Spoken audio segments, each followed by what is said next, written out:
Hi, hello, నమస్తే. I'm back again with another review. మన slogan తెలుసుగా, బడ్జెట్ ఉంటే థియేటర్లో ఉండాలి, లేకపోతే ఇంట్లో సినిమా చూసేయాలి. సో, ఈరోజు మనకు బడ్జెట్ అనుకూలించి పొద్దున 4 గంటల షోకి వెళ్ళిపోయాను. చూసిన సినిమా 'గేమ్ చేంజర్'.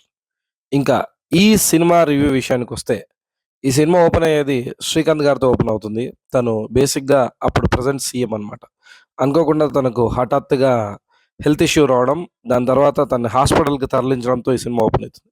తరలించే మధ్యలో తను గతంలో చేసిన మిస్టేక్స్ అనొచ్చు, లేకుంటే తన ఫ్లాష్ బ్యాక్‌లో జరిగిన ఎపిసోడ్స్ కొన్ని మనకు హింట్స్ ఇయ్యడం జరుగుతుంది.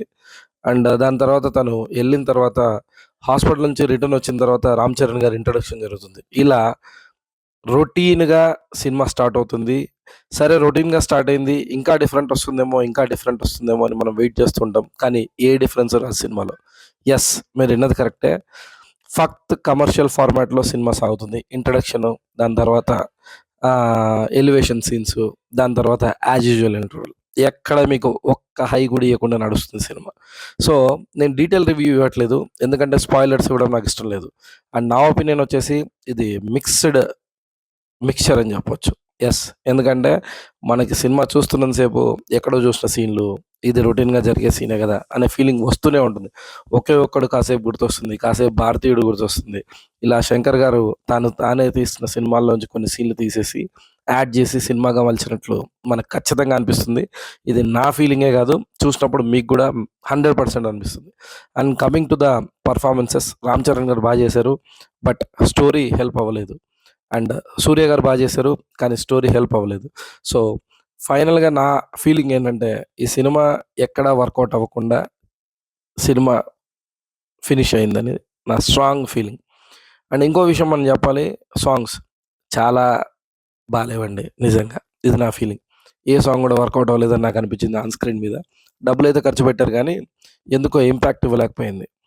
బేసికల్‌గా ఎమోషన్స్ సరిగ్గా వర్కౌట్ చేయలేదనిపించింది. ఎందుకంటే ఎక్కడ మనం యెస్, ఈ సీన్‌కి మనం ఎమోట్ అవుతాం అనుకునేది లేదు. It might be mother sentiment or father sentiment. Ram Charan dual role చేశాడు. ఆ డ్యూయల్ రోల్‌లో కూడా ఫ్లాష్ బ్యాక్‌లో చేసిన రోల్ చాలా ఇంపాక్ట్‌ఫుల్‌గా ఉంటుందని నేను అనుకున్నాను. బట్ అదే తేలిపోయింది సినిమాలో. ఎంత తేలిపోయిందంటే అసలు ఎటువంటి ఇంపాక్ట్ మీకివ్వదు. సో, దానివల్ల ఎప్పుడైతే ఇంపార్టెంట్ రోల్, కథ మూలం అనుకున్నారో అదే ఫ్లాట్ అయినప్పుడు ఇంక మిగతా సినిమా ఏముంటుంది? రొటీన్ రొట్టె తప్ప. సో, నా ఒపీనియన్ ఈ సినిమా మీద ఏందంటే, ఒకవేళ మీకు వేరే ఆప్షన్ ఉంటే ఖచ్చితంగా ఈ సినిమా స్కిప్ చేసేయండి. ఎందుకంటే చూడాల్సిన అవసరం లేదు. అండ్ ఇది నిజంగా నా ఒపీనియన్ అండి. మీకేమనిపిస్తుందో మీరు డిసైడ్ చేసుకోండి. అండ్ ఇంకొక విషయం నేను చెప్పాలనుకుంటుంది ఏంటంటే, ఈ సినిమా త్రూ శంకర్ గారు, మీరు ఇంతకుముందు చూసిన 'భారతీయుడు' చూశాను, 'ఒకే ఒక్కడు' చూశాను. దాని తర్వాత మీరు చేసిన కల్ట్ క్లాసిక్స్ అన్నీ 'అపరిచితుడు', ఇలా చాలా సినిమాలు, 'రోబో' అన్నీ చూసుకుంటూ వచ్చాను. నాకు మీ మీద ఉన్న మంచి ఇంప్రెషన్ పోకూడదంటే బెటర్ మీరు ఈ సినిమాలు ఆపేయండి. ఇది నా ఒపీనియన్. ఎందుకంటే లేదా ఇప్పుడున్న ట్రెండ్‌కి మీరు అప్‌డేట్ అవ్వండి. అన్నీ ఔట్‌డేటెడ్‌గా ఉన్నాయి. అన్నీ ఇన్ టర్మ్స్ ఆఫ్ రైటింగ్ కావచ్చు. And speaking about Sai Madhav Burra garu, ఏ డైలాగ్ కూడా ఎక్కలేదు సార్. సారీ. అండ్ నేను టెక్నీషియన్స్ గురించి ఎప్పుడు ఏ రివ్యూలో మాట్లాడలేదు. బట్ ఈ సినిమా రివ్యూలో ఎందుకు మాట్లాడుతున్నానంటే, ఈ సినిమా యాక్చువల్‌గా చూడాలని ఎళ్ళిందే ఇంత పెద్ద టెక్నీషియన్స్ కలిసి ఏదో మ్యాజిక్ చేసుంటారని. బట్ నిజంగా మ్యాజిక్ జరగలేదండి. It's only music. Yes. Music అని ఎందుకనంటే, తమన్ గారి బ్యాక్‌గ్రౌండ్ స్కోర్ ఒక్కటే కొంచెం బెటర్‌గా ఉంది. ఏదైనా మాట్లాడుకోదగ్గ విషయం ఏంటంటే, ఓన్లీ తమన్ గారి బ్యాక్‌గ్రౌండ్ స్కోర్ కొద్దిగా, ఐ మీన్ టు సే, అన్ని క్రాఫ్ట్స్ ఫ్లాట్ అవ్వడంతో అదొక్కటి కొద్దిగా బెటర్‌గా మనకు అనిపిస్తుంది. And coming to the heroine అండి. తనకున్న పరిధి మేరకు బానే చేసిందని చెప్పొచ్చు. అండ్ ఇక్కడ శ్రీకాంత్ గారు గెటప్ వైస్ బాగా కేర్ తీసుకున్నారు కానీ, పెద్దగా పర్ఫార్మెన్స్ వైస్ చెప్పుకోదగ్గ రోల్ ఏం పడలేదు. అండ్ కమింగ్ బ్యాక్ టు మన పెయిరప్ రామ్ చరణ్ గారు ఫ్లాష్ బ్యాక్ రోల్‌లో చేసినప్పుడు అంజలి గారు పెయిరప్ చేయడం జరిగింది. తన వరకు తను మెరిసారనే చెప్పొచ్చు. కానీ తనకు మీటీ రోల్ పడలేదు. సో, దానివల్ల పెద్ద సీన్స్ పడలేదు బేసిక్‌గా. సో, తనది కూడా ఏమంటారు దాన్ని, ఫ్లాట్ అయిపోయింది. తనకున్న నిడివి మేరకు చేశారని చెప్పొచ్చు. So, performances okay. బట్ కథలో ఎటువంటి దమ్ము లేకపోవడం, సీన్స్‌లో ఎటువంటి దమ్ము లేకపోవడం ఈ సినిమాని యావరేజ్‌గా నిలబెట్టింది అనడం జస్ట్ తప్పక చెప్తున్నాను. మరి నిజం చెప్పాలంటే ఇదొక బిలో యావరేజ్ సినిమా. నిజంగా అండి. సినిమాలో ఏమీ లేదు విషయం.